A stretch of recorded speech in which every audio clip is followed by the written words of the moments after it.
The organ at St. James's Cathedral swelled to a crescendo, the heavy oak doors swinging open to reveal the bride. But it wasn't the bride anyone was looking at. All eyes, hundreds of them, from society's elite to the press, snapped to the curb outside.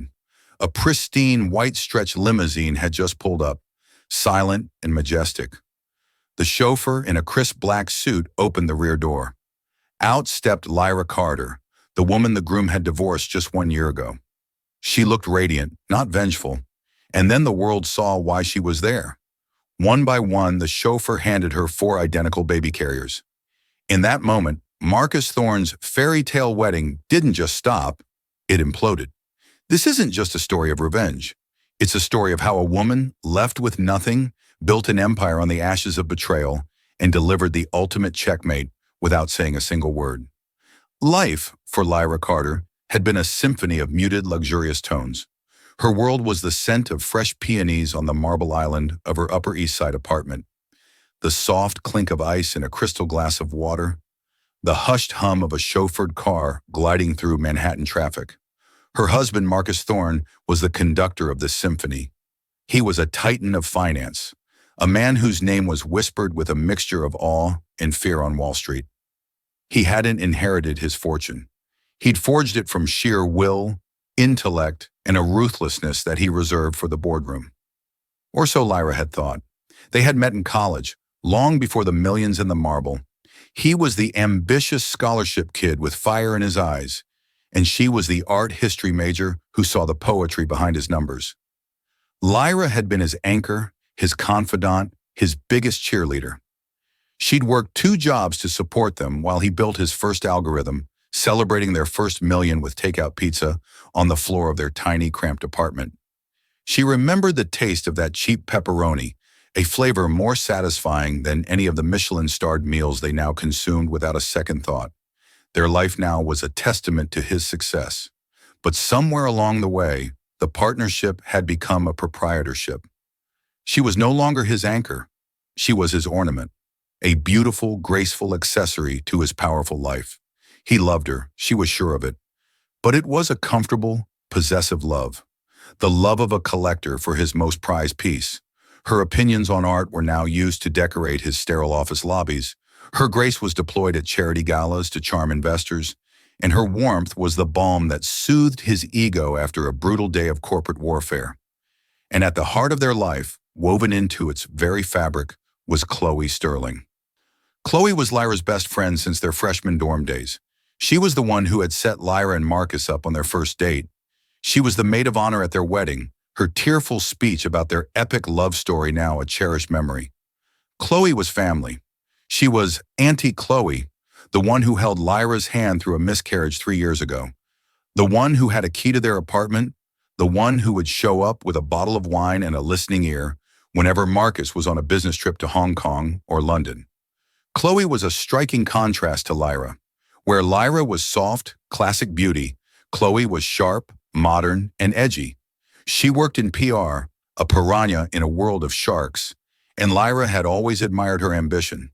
She lived vicariously through Chloe's stories of dramatic campaigns and celebrity clients. Just as Chloe seemed to find refuge in the serene stability of Lyra's home, it was a perfect, symbiotic friendship. The first tremor, so small Lyra barely registered it, happened on a Tuesday.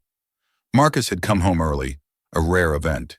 He'd been tense, pacing the length of their living room with its panoramic views of Central Park. "Tough day?" Lyra asked, placing a soothing hand on his shoulder. He shrugged it off, not unkindly, but dismissively. "Just bored politics. Nothing you need to worry about." He then smiled, the tension melting away as he looked at her. "Let's go to Per Se tonight. I'll make a call." It was a grand gesture, and she felt a flutter of the old excitement. But later that night, as they were leaving, her phone buzzed. It was Chloe. "OMG, so jealous. Saw Marcus's car heading uptown. Have the best time. You deserve it." XOXO, Lyra smiled, texting back a quick thank you. It didn't occur to her until much later to wonder how Chloe, whose office was in Soho and apartment was in Brooklyn, would have seen Marcus's car heading uptown from his office in the financial district. It was a tiny, illogical detail, a loose thread in a perfect tapestry, and she unconsciously tucked it away. Weeks turned into months. Marcus became more distant, his phone more guarded. Business trips became more frequent. When he was home, he was either showering her with extravagant gifts, a Cartier bracelet, a surprise trip to Paris, or he was irritable and distracted. Lyra blamed the market, the stress of his work. She tried to be more supportive, more understanding, more of the perfect wife. She suggested they try again for a baby, hoping it would bring them back to the foundation of their love, back to the days of pizza on the floor. "We'll talk about it when this quarter closes, Amy," he'd said, kissing her forehead. "I just can't handle any more pressure right now." It was a reasonable answer, and she accepted it. She confided her frustrations in Chloe over lunch.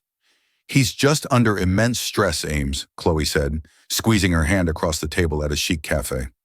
"Men like Marcus, they carry the world on their shoulders. He's lucky he has you to come home to. Don't push him. Just be his peace." It was sound advice from her best friend. So Lyra waited. She became a sanctuary of peace, never demanding, always serene.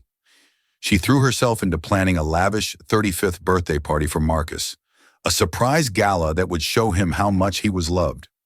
She spent weeks coordinating with caterers, designers, and a secret list of his most important colleagues and friends. Chloe was her co-conspirator, helping her with every detail. The day before the party, Lyra felt a familiar wave of nausea. Her heart leaped. She had been feeling off for a week, but had dismissed it as stress. With trembling hands, she took the pregnancy test she had hidden in the back of her vanity drawer. She sat on the cold bathroom floor, the little plastic stick in her hand, and waited. 2 pink lines. Tears of pure, unadulterated joy streamed down her face. This was it. This was the answer. A baby would fix everything. It would remind Marcus of what was real, of their shared dreams. It would bring the warmth back into their gilded cage. She couldn't wait to tell him. She imagined his face, the surprise, the slow dawn of happiness. She would tell him at his party tomorrow. The perfect gift. It felt like a scene from a movie, the triumphant, happy ending she had been longing for. She called Chloe, her voice choked with happy tears. "It's positive, Chloe. It's finally positive." "Oh my God, Lyra! That's incredible!" Chloe's voice was a shriek of delight. "He's going to be so happy. This is the best news ever." That evening, Marcus came home smelling of a perfume that wasn't hers. It was faint, a citrusy, peppery scent she'd smelled before. She frowned, trying to place it. He was in a strange mood, quiet and solemn. "Is everything okay?" she asked, her own joy making her sensitive to his demeanor. He looked at her, his dark eyes unreadable. "Lyra, we need to talk." Her heart stuttered. "Okay," she said slowly, her hand instinctively going to her stomach. "I have something to tell you, too. Something wonderful." He ignored her last sentence, gesturing for her to sit on the plush white sofa. He remained standing, looming over her like a judge about to deliver a verdict. The air grew thick, heavy. "There's no easy way to say this," he began, his voice flat, devoid of emotion. "This isn't working anymore." Lyra blinked. "What isn't working? The party? I can cancel." "Us, Lyra," he cut in, his voice sharp. "This marriage." The words didn't compute. It was like hearing a foreign language. She stared at him, a confused smile still lingering on her lips. "Marcus, what are you talking about? We're fine. You're just stressed. I have news that will... I'm in love with someone else." The floor fell away. The panoramic view of the city blurred into a meaningless smear of light. The symphony of her life screeched to a halt. "What?" she whispered. The word was a puff of air. "I'm in love with someone else," he repeated, his voice harder this time, as if her disbelief was an inconvenience. "I'm leaving you." Lyra's mind raced, trying to find a face, a name, a secretary, a business associate from London. Who could have broken through his impenetrable world? Who? Her voice was a raw croak. He hesitated for the first time. A flicker of something. Was it guilt? Crossing his face. He looked away toward the window. "It doesn't matter." "It matters to me," she cried, standing up, her body trembling. "After 12 years, you owe me a name, Marcus." He took a deep breath and finally met her gaze. The coldness in his eyes was absolute. It's Chloe. The name hit her with the force of a physical blow. Chloe. Her Chloe. Auntie Chloe. The hand she had held, the shoulder she had cried on. The co-conspirator. The PR piranha. The citrusy, peppery perfume she wore. It all crashed down on Lyra with suffocating force. The shared glances she'd ignored. The late-night texts she'd assumed were about work. Chloe's oddly specific knowledge of Marcus's schedule. It wasn't a loose thread. It was a gaping, rotting hole in the center of her life. "No," she said, shaking her head in denial. "No, not Chloe. She's my best friend." "She's more than that to me," Marcus said, his voice softening slightly, as if he were the one who needed comforting.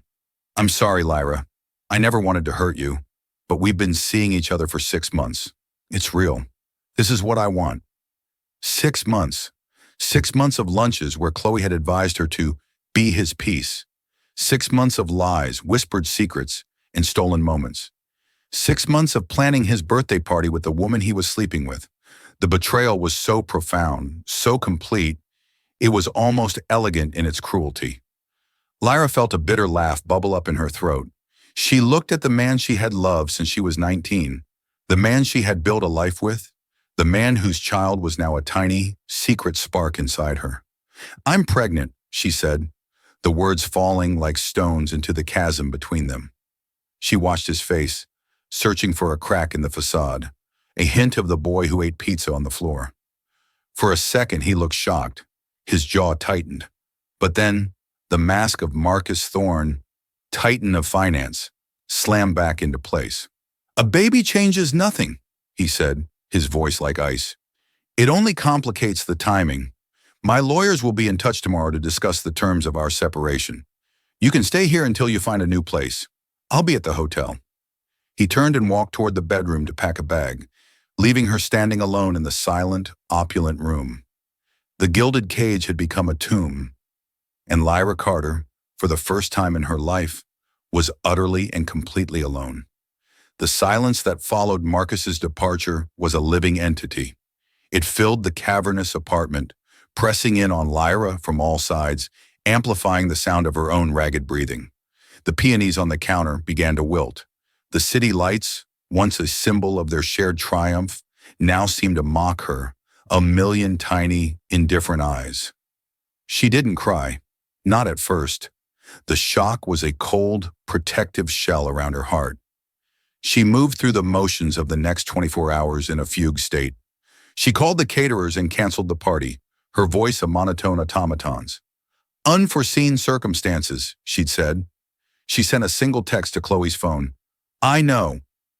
The response was instantaneous, a flurry of calls and frantic texts that Lyra ignored, finally blocking the number. The betrayal was too fresh, a wound so deep she couldn't bear to look at it. The next morning an email arrived, not from Marcus, but from a name she didn't recognize. Richard Sterling Iskurges, from a top-tier law firm. Marcus hadn't just left, he had weaponized his departure. The email was concise and brutal. It outlined a proposed divorce settlement that was in essence an insult. It offered her a lump sum that was a fraction of their shared wealth, a generous offer to cover her moving expenses, and a strict non-disclosure agreement that would gag her for life. The implication was clear: take the pittance and disappear quietly or be crushed. There was a clause about the alleged pregnancy. It required a medically certified paternity test, after which, should Marcus be confirmed as the father, a reasonable child support trust would be established. Managed entirely by his firm, they were trying to buy her silence and buy her child. That's when the dam broke. Lyra crumpled to the floor, the email glowing on her phone beside her, and sobbed. She cried for her lost marriage, for her stolen friendship, for the naive girl who believed in love stories. She cried for the tiny unborn child who was now a bargaining chip in a hostile takeover of her life. Her salvation came in the form of her older sister Olivia, a no-nonsense ER doctor who had always been wary of Marcus's slick charm. Olivia was on a train from Philadelphia, within an hour of Lyra's choked, incoherent phone call. She arrived to find Lyra amidst a sea of moving boxes, her face pale and swollen. Olivia didn't offer platitudes. She took one look at the legal email, her lips thinning into a grim line, and took charge. "Right," she said, her voice crisp. "He wants to play dirty. Fine. But he's not playing against a doormat. He's playing against us." Within a week, Lyra was out of the apartment she had once called home and living in the spare room of Olivia's cozy, slightly chaotic row house in Philadelphia. It was a world away from the sterile luxury of Manhattan. The air smelled of old books and coffee, not peonies and privilege. It was real. For the first time in days, Lyra could breathe. Olivia found her a lawyer, a sharp, empathetic woman named Jessica, who specialized in high-conflict divorces. "Don't engage with them directly," Jessica advised during their first meeting. "Let me be the shield. You focus on one thing and one thing only, you and your baby." The word baby was a constant, terrifying, and yet grounding presence. The morning sickness was relentless, a physical manifestation of the poison that had infected her life. She was exhausted emotionally and physically. The first ultrasound appointment was a day she dreaded and yearned for in equal measure. Olivia took the day off to go with her. Lying on the crinkly paper of the examination table, Lyra held her breath as the technician, a kind woman named Maria, moved the cold, gel-covered wand over her stomach. "Okay, let's see what we've got here," Maria said, her eyes on the screen. A grainy black and white image appeared. Lyra's heart clenched. She saw it, a tiny flicker, a heartbeat. "There's the heartbeat," Maria said, smiling. "Strong and steady, and... oh." "Oh?" Olivia asked, leaning forward. "Is something wrong?" "Not wrong, no," Maria said, her brow furrowed in concentration as she zoomed in on the image. "Just unexpected. There's the first one, and there's the second one." "The second one?" Lyra whispered. "Twins?" The idea was both terrifying and thrilling. Two heartbeats, two tiny lives to fight for. Maria was silent for a moment, navigating the ultrasound wand carefully.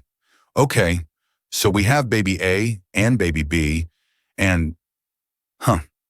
Well, there's baby C." Olivia grabbed Lyra's hand. "Triplets? Are you serious?" Lyra's mind went blank. Triplets. How could she possibly manage triplets on her own? The cost, the logistics, the sheer physical toll. It was unthinkable. Maria let out a low whistle. She turned to another screen, typing furiously, then looked back at the main monitor. She pointed with a pen. "You see this membrane here? And this one? We have 1, 2, 3, and... my goodness, wait just one moment." She left the room and returned with the supervising obstetrician, Dr. Miller, a calm, gray-haired man who looked at the screen with a practiced eye. He watched for a full minute, a slow smile spreading across his face. He turned to Lyra, his expression one of profound wonder. "Ms. Carter," he said, his voice gentle, "it appears you're having quadruplets, and from what I can see, they look like identical monoamniotic monochorionic quads. It's extraordinarily rare. 1 in millions." The room spun. Quadruplets. 4. 4 heartbeats. 4 babies. Lyra started to laugh, a hysterical, unhinged sound that quickly turned into a sob. Olivia wrapped her arms around her own eyes wide with shock. 4. It wasn't a complication. It was a deluge. It was an impossibility. It was a miracle. Jessica, her lawyer, was pragmatic when she heard the news.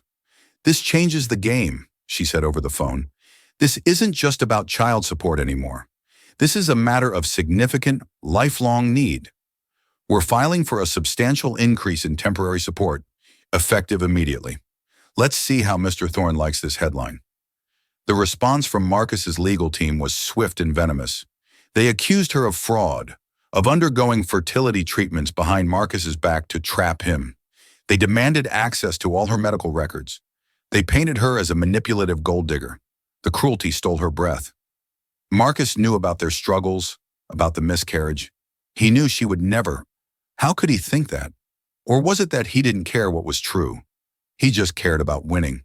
The stress took its toll. Lyra was put on bed rest much earlier than expected. The weeks bled into a monotonous cycle of anxiety, discomfort, and fear. Olivia was her rock, bringing her meals, reading to her, and fending off the legal wolves. But Lyra felt her own identity slipping away. She wasn't Lyra Carter, the art lover, the wife, the friend. She was the ex-wife, the high-risk pregnancy, a vessel for a burgeoning legal case, and 4 tiny, demanding lives. One bleak afternoon, as rain lashed against the window of her room, she hit her lowest point. Her legal bills were mounting. Olivia was shouldering so much of the burden. Marcus and Chloe were, according to a gossip site Olivia had forbidden her from reading, vacationing in St. Bart's. Their sun-drenched, smiling faces, a stark contrast to her own cloistered existence. She felt like a failure, a burden. She found an old sketchbook and a set of charcoal pencils she'd packed in a moment of nostalgia. Her fingers, stiff at first, began to move across the page. She didn't think. She just drew. She drew the tangle of IV lines by her bed, transforming them into the branches of a great willow tree. She drew 4 small birds, nestled safely within the branches. She drew the storm outside, but inside her drawing, the birds were safe. She kept drawing. It was the only thing she could control. She poured all her fear, her anger, and her fierce, burgeoning love for her unborn children onto the page. She drew designs for nursery mobiles, for children's book characters, for patterns on baby blankets. A world of soft colors and gentle shapes emerged from the charcoal-smudged darkness of her reality. It was more than a hobby. It was a lifeline. It was a spark. She wasn't just a vessel. She was a creator. She was a mother. She was an artist. Looking at the drawing of the 4 birds in the willow tree, a name came to her. A name for the small, defiant world she was creating. 4 hearts. She didn't know how, but she knew she would protect those 4 little hearts with everything she had. The legal battle, the betrayal, the public humiliation. It was all just noise. The signal was the 4 tiny heartbeats that fluttered in unison inside her, a promise of a future she would have to build herself, from scratch. The deluge had passed, and in its wake, something new had begun to grow. The birth of Lyra's sons was not a single, joyous event, but a clinical, high-stakes medical procedure that unfolded under the blinding lights of an operating room. A team of nearly a dozen specialists moved with practiced efficiency around her, their voices a calm, steady murmur against the rhythmic beeping of monitors. Lyra, numb from the chest down, stared at a blue curtain, her heart hammering against her ribs. Then, one by one, a doctor with kind eyes announced their arrival, holding each one up for a fleeting second before they were whisked away to the neonatal intensive care unit. Noah, Oliver, Mason, Liam. 4 distinct miracles, 4 tiny, impossibly fragile beings. Seeing them for the first time was a sacred, terrifying experience. They lay in a row of clear plastic incubators, tiny astronauts tethered to a galaxy of wires and tubes. The NICU was a world of its own, filled with the soft, constant hum of machinery and the hushed, urgent footsteps of nurses. This was not the cozy nursery she had once dreamed of. This was a battlefield, and looking at her sons, each no bigger than her hand, their chests rising and falling with heroic effort, Lyra felt a love so ferocious it redefined the word. It was a primal, cellular-level force that burned away the last remnants of her grief for Marcus. Her life's purpose was no longer a vague concept. It was 4 tiny 7-pound answers fighting for their lives. The months that followed their homecoming were a grueling marathon of survival. Life became a 24/7 cycle of meticulously scheduled 4-ounce feedings, a mountain of diapers, the discordant symphony of 4 crying babies, and a level of sleep deprivation that felt like a physical illness. Her sister, Olivia, was her general, organizing a rotating schedule of friends and off-duty nurses who would appear like angels for a few hours, allowing Lyra to shower or sleep in a solid 45-minute block. Her lawyer, Jessica, was her shield, handling the increasingly acrimonious correspondence from Marcus's legal team. The court-ordered temporary support arrived on the last possible day of each month, a sum that Marcus, with his 9-figure net worth, likely considered pocket change. It was a calculated cruelty, enough to cover the rent on her small, 2-bedroom apartment and basic necessities, but it left no room for the specialized equipment, physical therapies, and mounting medical copays that were the reality of raising 4 premature infants. An email from Marcus's accountant accompanying the first payment was icily polite, referring to the funds as a disbursement related to the pending paternal matter. They weren't his children. They were a line item, a legal inconvenience. One night, faced with a choice between buying a specialized breathing monitor for Liam, the most fragile of the 4, and paying her electricity bill, Lyra broke down. The sheer weight of her responsibility felt crushing. It was in that moment, sobbing quietly in her kitchen, that she saw the Vanity Fair article on Olivia's tablet. Marcus and Chloe, bathed in the golden light of a sunset in the Hamptons, announced their engagement. The article was a masterpiece of public relations, painting their affair as a faded whirlwind romance. It mentioned Marcus's recent divorce as a brief, amicable parting of ways, a footnote with no mention of a pregnancy, let alone 4 sons. Looking at the glossy photo, Chloe flashing a diamond the size of a robin's egg, Marcus beaming with possessive pride, Lyra felt a surprising and complete emotional disconnect. There was no pain, no jealousy. There was only the cold, sharp clarity of a problem to be solved. They lived in a world of fiction. She lived in reality, and reality had bills to pay. That night, after settling the boys into a rare, synchronized sleep, she found the sketchbook and charcoal pencils she had packed away.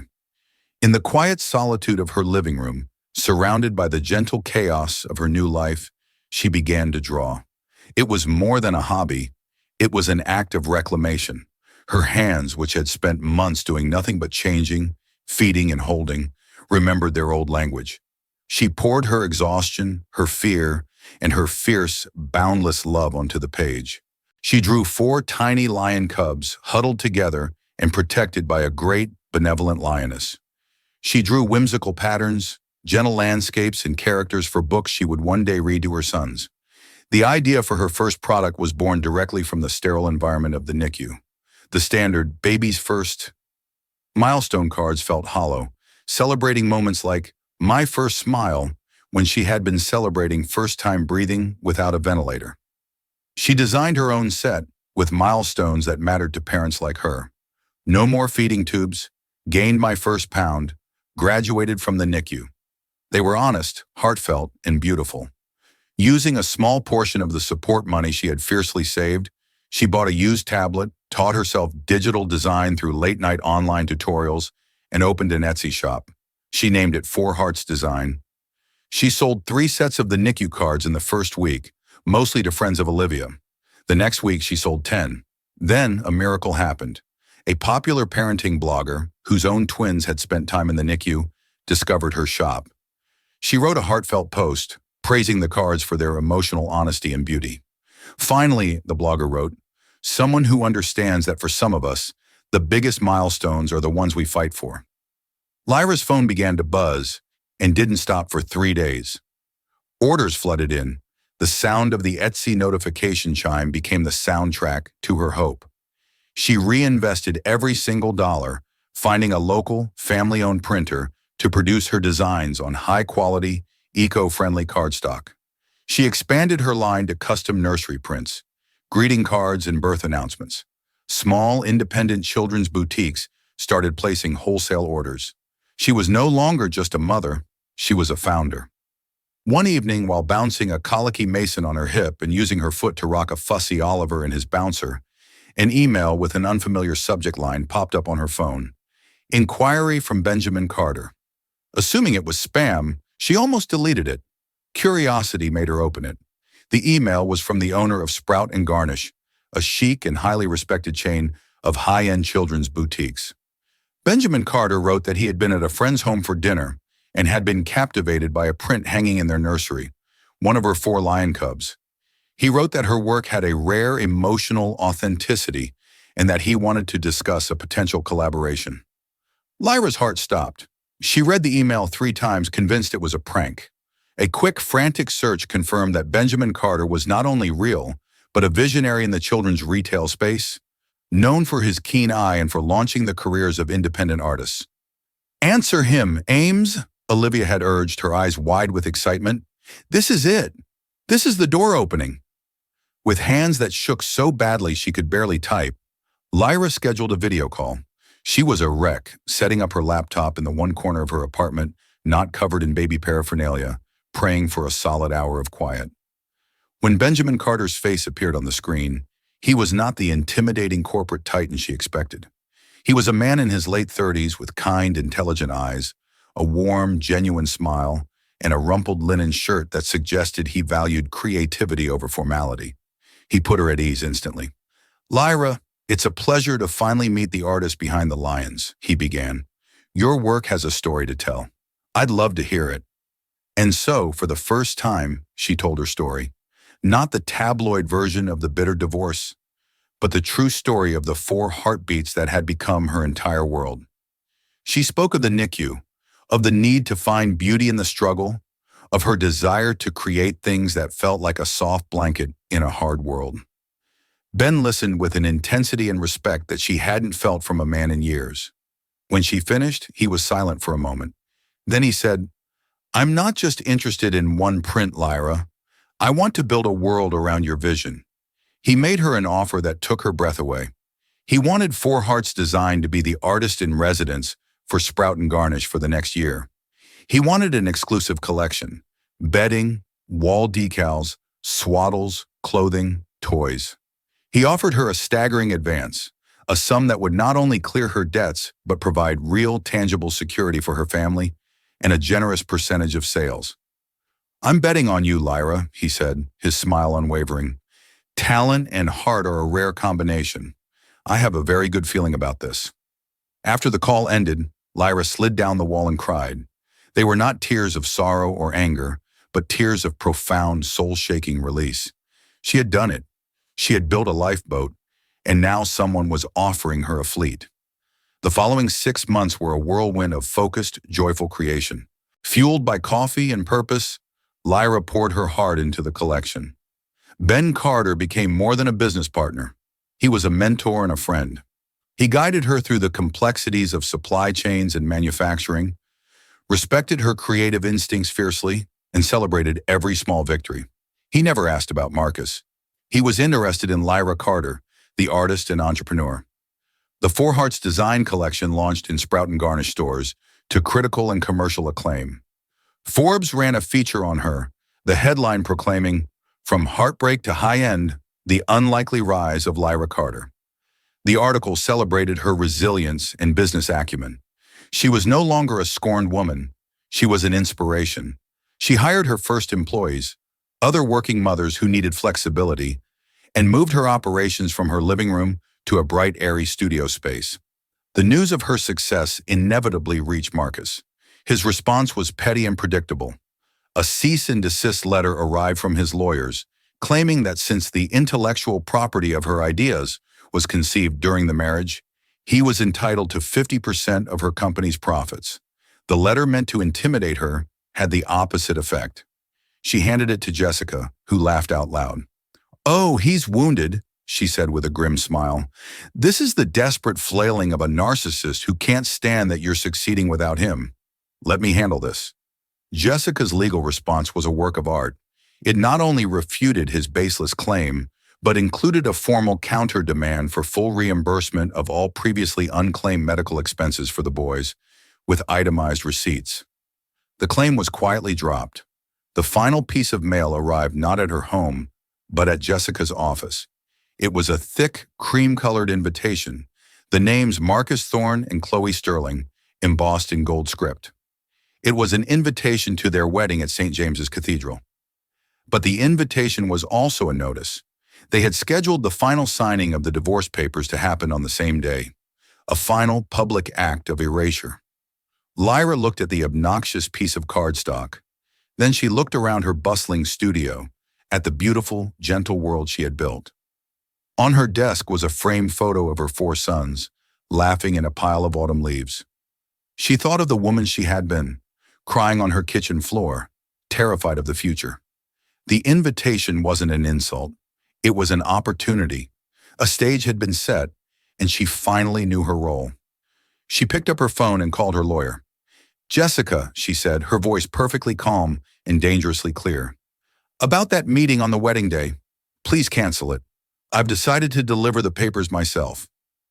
The morning of the wedding dawned bright and painfully clear, the kind of brilliant blue sky that promises perfection.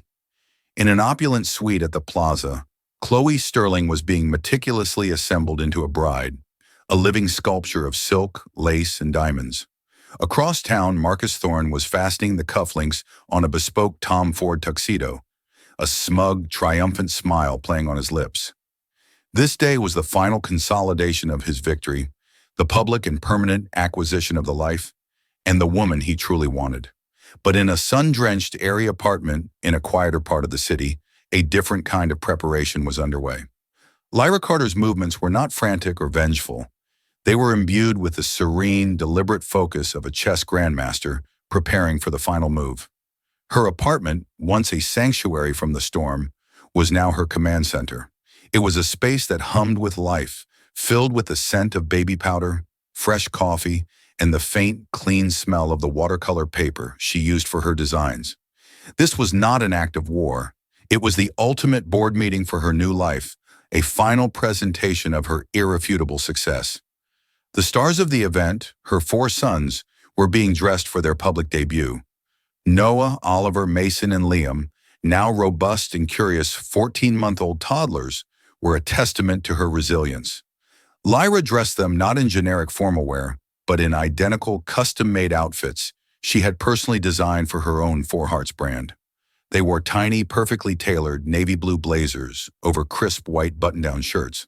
Their soft gray trousers were practical yet elegant, and on their feet were miniature leather loafers that were both charming and symbolic. They were walking on their own 2 feet, on a path she had paved for them. They were her living, breathing brand, the heart of her empire. For herself, Lyra had chosen her armor with painstaking care. It was not a revenge dress in the cliched sense, not black, not overtly sexual. That would have been an appeal to his vanity, an admission that she was still playing his game. Instead, she wore a tailored, sophisticated sheath dress in a deep, vibrant sapphire blue. The color was one of confidence, of regal depth, of a calm ocean that holds immense power beneath its surface. The cut was impeccable, hinting at a strength and elegance that was earned, not bought. Her hair was styled in soft, controlled waves, and her makeup was subtle, designed to highlight the determined light in her eyes. She paused for a moment, catching her reflection. She saw not a victim seeking pity, nor a villain seeking retribution. She saw a CEO, a founder, a mother. She was a queen, and she was about to visit a foreign and hostile court. At precisely 11:45 a.m., the vehicle she had requisitioned arrived. It was not the practical minivan she usually drove, nor a discreet black sedan. A gleaming white stretch limousine, ostentatious and magnificent, glided to the curb. It was a deliberate, calculated choice, a mirror to the excessive, hollow luxury Marcus used as a shield and a weapon. It was a statement that she could not only play in his world, but that she could command its symbols for her own purposes. The journey through Manhattan was surreal. She looked out the tinted window as the city scrolled by. The same street she had once traversed as Mrs. Marcus Thorne, a beautiful accessory in a chauffeured town car. Now every landmark was a milestone of her own journey. There was the corner where she'd hailed a cab in tears the day she left him. There was the building where she had her first panic attack over the legal bills. There was the park where she'd first dared to dream of Four Hearts design while pushing 4 strollers. This wasn't just a ride to a wedding, it was a victory lap. Liam reached out a chubby hand and patted her cheek. She smiled, her resolve hardening into diamond. This was for them. Inside St. James's Cathedral, the air was thick with the scent of 1,000 white roses and the hushed, reverent tones of high society. The organ music swelled, a majestic score for a fairy tale wedding. Marcus stood at the altar, the very picture of a modern prince. He felt an intoxicating sense of triumph. He had it all, the wealth, the power, and soon the perfect wife who understood his ambition because she shared it. The unpleasantness of his first marriage was about to be officially and permanently erased. The first sign of disturbance was a subtle shift in the atmosphere. A murmur started in the back pews, a ripple of whispers that defied the solemnity of the occasion. Phones, which had been dutifully silenced, were now discreetly raised. Heads began to turn, not toward the back of the aisle where the bride was expected, but towards the great sunlit doors. Marcus's best man, Michael, leaned in, his face pale. "Marcus," he whispered urgently, "there's a commotion outside. The press is going crazy. I think it's Lyra." Marcus's triumphant smile vanished, replaced by a mask of cold fury. He could see it now, the chaotic strobing of flashbulbs through the stained glass windows, a frenzy that far exceeded the expected media attention. At that exact moment, Chloe appeared at the far end of the aisle. She was a vision in a Vera Wang gown that cost more than a luxury car, her face obscured by a veil of delicate Belgian lace. This was it, the moment she had schemed for, betrayed for, and won. She took a deep breath, ready for her grand entrance, ready for every eye to be on her. But they weren't. The guests were looking past her, their faces a canvas of shock, morbid curiosity, and thinly veiled pity. Her dream moment, the triumphant culmination of her ruthlessness, was being utterly and completely upstaged. The foundation of her victory was cracking beneath her designer heels. Outside, the limousine had timed its arrival to the millisecond. As it glided to a stop, the pack of paparazzi surged forward, their shouts and questions a chaotic roar. The chauffeur, a stoic and imposing figure, opened Lyra's door. She emerged poised and unflappable, stepping into the maelstrom as if it were a gentle breeze. A collective gasp rippled through the onlookers. It was her, the ex-wife. Then came the masterstroke. The chauffeur opened the opposite door, and one by one, he unbuckled and passed out 4 identical, exquisite baby carriers. He handed each one to Lyra, who lined them up on the wide stone pavement. A royal flush laid bare for the world to see. Noah, Oliver, Mason, and Liam Thorne. 4 of a kind. The ultimate living secret revealed. The camera shutters sounded like machine gun fire. Marcus, his face a thundercloud, could stand it no longer. He broke from the altar, ignoring the gasps and the frantic whispers of his parents, and strode down the aisle. His walk was not that of a groom, but the furious march of a king whose castle was being stormed. He stopped in the magnificent archway of the cathedral, the sacred organ music clashing violently with the secular chaos of the media circus. He stood silhouetted against the light, a dark figure of rage. "Ah, what in God's name do you think you're doing, Lyra?" he hissed, his voice a low, trembling wire of fury. He kept it quiet, but the venom was potent. Lyra looked at him. She looked at the man she had loved, the man who had built an empire with her support, the man who had discarded her like a preliminary draft. And she felt nothing. No love, no hate, just the distant clinical pity one feels for a creature trapped by its own nature. He looked so small, so utterly powerless, cornered by a truth he could no longer spin or suppress. "Hello, Marcus," she said. Her voice was even and clear, carrying easily to those nearest the door. It was the voice of a woman in complete control. "I was told you needed some papers signed to finalize everything today. I thought I'd save your messenger the trip." She reached into her chic, sapphire blue handbag, a product from a designer she now collaborated with, and retrieved a simple manila envelope. Confused and wary, Marcus snatched it from her hand. He tore it open, expecting to see his copies of the divorce decree. Instead, his eyes fell upon 2 documents. The first was a legally certified and stamped court order. With a few strokes of a judge's pen, it officially changed her surname back to her maiden name, Carter. But it went further. It also changed the legal surnames of her 4 sons, Noah Carter, Oliver Carter, Mason Carter, Liam Carter. It was not just a rejection of his name, it was the complete and total erasure of his lineage, his legacy carried out in cold, black and white print, his face drained of all color. Before he could process the depth of that cut, his eyes fell to the second document. It was not a request, but a finalized court-stamped invoice. It was a bill for exactly 50% of the astronomical medical expenses incurred during the boy's premature birth and long stay in the neonatal intensive care unit. Critical costs his reasonable court-ordered support had meticulously avoided. The document noted in stark legal terms that a lien had already been placed against his primary private investment fund to be executed automatically at the close of business that day. It was not a plea for money, it was a seizure of assets, a financial checkmate executed with the same ruthless precision he so admired in himself. He looked up from the papers, his world tilting on its axis. He looked past her, at the four identical perfect faces staring back at him with wide, curious eyes. His sons, the ones who no longer carried his name, the ones whose very survival he was now legally and financially accountable for in a way he could not escape. He was seeing them for the first time, and in the same moment, he was losing them completely. "I just wanted you to see them once," Lyra said, her voice softening just a fraction, a whisper of the woman she used to be, which only made her current strength more profound. "I wanted you to see what you threw away. Not just me, them." Her gaze drifted pointedly past his shoulder, up the long aisle to where Chloe stood, a frozen statue of ruined dreams, her veil now looking like a shroud. "And I wanted to wish you both," Lyra finished, her voice returning to a cool, clear tone, "the life you truly deserve." With that final, devastatingly polite pronouncement, she turned her back on him. She did not run.